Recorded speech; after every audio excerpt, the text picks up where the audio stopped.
Dari empati dan simpati inilah yang menyebabkan kita tergerak untuk saling membantu satu sama lain, untuk menolong satu sama lain. Nah, karena itulah meta itu sangat penting dalam kehidupan sehari-hari kita.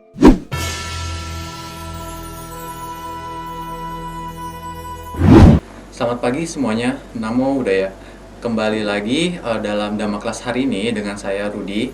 Dalam Dhamma Class Dharma Widya, konsisten dalam belajar, semangat dalam Dhamma.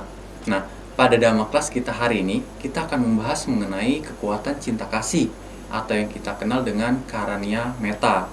Nah, mungkin sebagian besar dari kalian sudah mengetahui apa itu Karania Metta atau Metta itu sendiri. Namun, di sini saya akan tetap menjelaskan kembali. Pertama-tama kita akan membahas metta itu sendiri atau cinta kasih.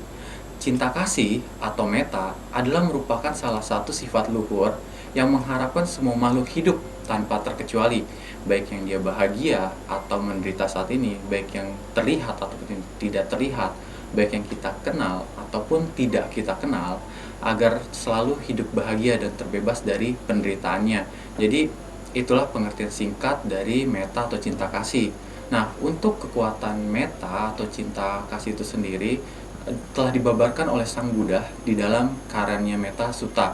Nah, dia membabarkan dhamma tersebut terhadap 500 orang biku.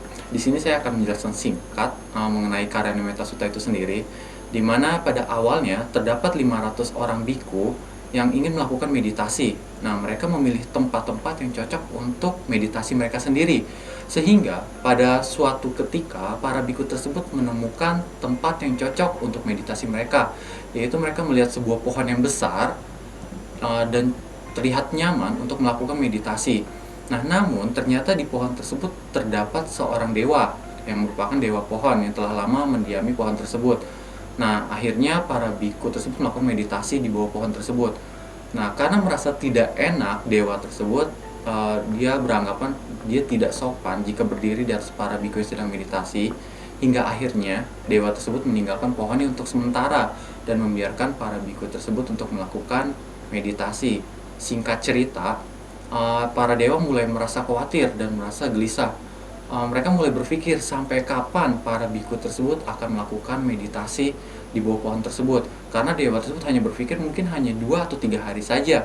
Tetapi setelah sekian beberapa hari, para biku tersebut tidak kunjung selesai dan masih tetap melakukan meditasi. Nah, akibat dari kegelisahan tersebutlah para dewa ini berencana untuk mengganggu para biku. Nah, di mana dewa tersebut akhirnya menimbulkan bau-bau yang tidak sedap, memunculkan hal-hal yang mengerikan untuk mengganggu konsentrasi meditasi dari para biku tersebut. Hingga akhirnya para biku sudah tidak kuat lagi dan akhirnya mereka pergilah ke tempat Sang Buddha. Nah, disitulah pertama kali Karania Metta Sutta dibabarkan terhadap 500 orang biku. Nah, Sang Buddha membabarkan dan menjelaskan tentang Karania Metta Sutta hingga akhirnya para biku tersebut mengerti dan kembali lagi ke pohon tempat mereka bermeditasi tadi. Nah, sampainya di pohon tersebut, mereka sambil membacakan mengenai Karania Metta Sutta. Nah, yang akhirnya menimbulkan para dewa tadi yang tadinya gelisah itu menjadi lebih tenang dan tidak resah lagi. Dan bahkan para biku tersebut dapat bermeditasi kembali dengan sempurna di bawah pohon tersebut, yang bahkan pun meditasi mereka didukung dan dilindungi oleh para dewa tadi. Nah, sehingga Karania Metta Sutta ini adalah merupakan salah satu sutta yang membabarkan mengenai kekuatan cinta kasih yang universal, yang mampu melindungi makhluk hidup di sekitarnya. Itulah sejarah singkat atau tentang Karania Metta Sutta yang pernah dibabarkan oleh Sang Buddha. Nah, di sini kita akan membahas penting nggak sih cinta kasih atau metta itu sendiri dalam kehidupan sehari-hari kita. Kalau misalnya dibilang tentu sangat penting karena metta itu sendiri. Kenapa? Jika tidak ada metta atau cinta kasih dalam kehidupan sehari-hari kita, tentu kita akan menjadi makhluk sosial yang egois, yang lebih bersikap apatisme, lebih mementingkan diri sendiri dan tidak mau menolong satu sama lain. Dan bahkan lebih buruknya lagi, kita sebagai manusia ini bisa saling menyakiti dan menjatuhkan satu sama lain. Maka dari itu peran metta ini sangat penting dalam kehidupan sehari-hari kita. Dengan adanya metta di dalam diri kita, tentu timbullah yang namanya empati dan simpati. Dari empati dan simpati inilah yang menyebabkan kita tergerak untuk saling membantu satu sama lain, untuk menolong satu sama lain.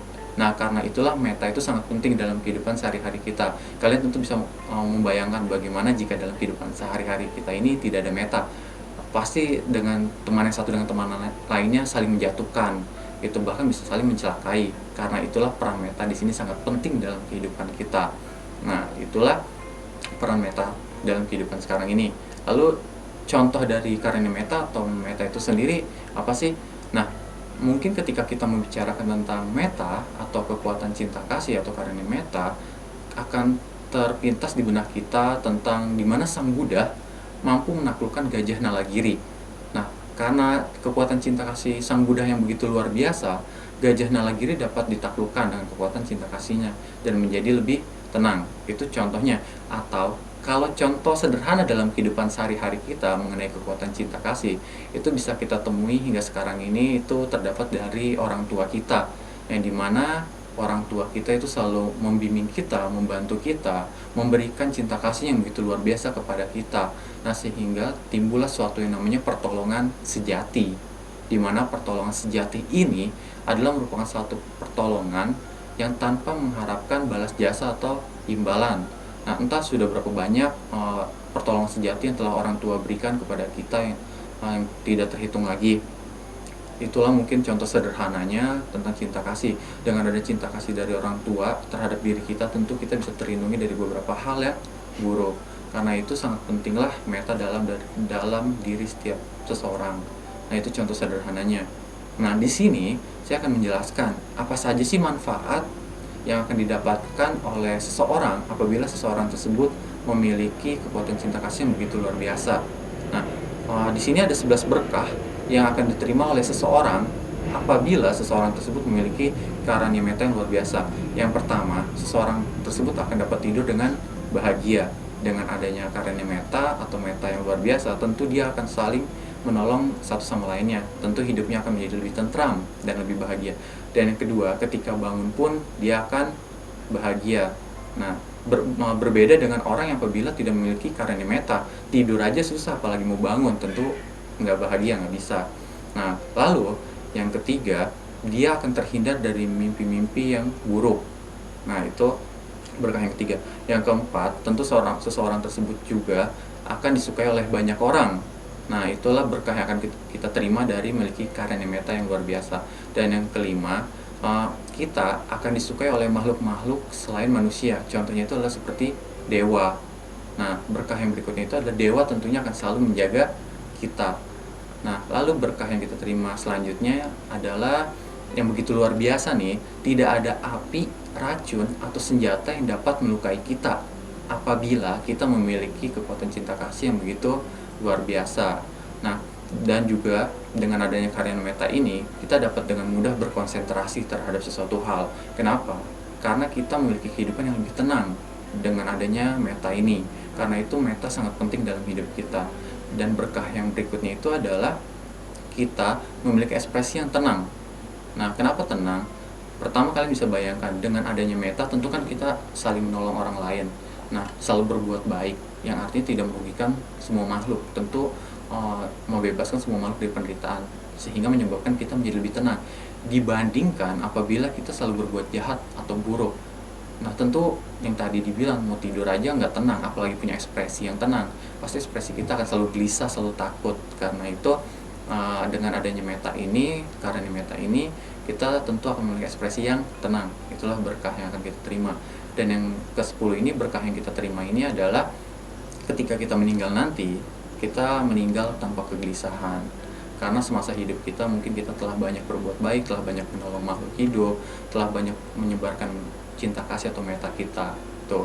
Dan yang berkah terakhir, berkah ke-11 yang akan kita terima apabila kita memiliki karunia meta yang begitu luar biasa, ketika kita meninggal, jika kita gagal untuk mencapai alam yang lebih tinggi, setidaknya kita akan terakhir di alam kehidupan Brahma.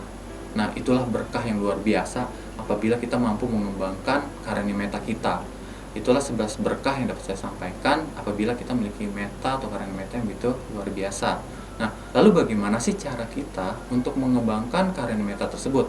Nah, yang pertama, itu kita dapat mengembangkannya atau meningkatkannya melalui meditasi yang kita kenal dengan meditasi meta bawana. Dengan mengembangkan meditasi tersebut, kita dapat meningkatkan kekuatan karena meta kita, sehingga kita lebih dapat terlatih lagi dan lebih mampu meningkatkan meta kita dan dapat menolong semua makhluk agar terbebas dari penderitaan. Atau jika meditasi meta bukan terlalu sulit mungkin buat kalian, ada contoh sederhana lainnya. Pertama, kita bisa dengan melalui ucapan. Nah, dengan selalu berucap baik, dengan selalu mendoakan semua makhluk hidup agar terbebas dari penderitaan, itu juga dapat meningkatkan karena meta kita. Atau juga bisa dalam bentuk pikiran, dengan selalu berpikir baik, yang positif dan tidak negatif, itu juga bisa mengembangkan meta kita. Dan yang ketiga juga dalam bentuk tindakan. Nah, dalam tindakan ini mungkin kita suka menolong, suka membantu, gitu. Itu juga dapat meningkatkan karena meta kita. Nah, itulah contoh-contoh sederhana yang dapat kita terapkan dalam kehidupan sehari-hari untuk mampu meningkatkan karena meta kita. Nah, jadi itulah materi kita mengenai karena meta untuk Dhamma Class hari ini. Kiranya terima kasih untuk perhatian semuanya, semoga sehat selalu, semoga kalian tetap semangat dalam Dhamma Class kita, tentunya di Dhamma Class Dharma Widya, dan terima kasih semuanya. Namo Buddhaya.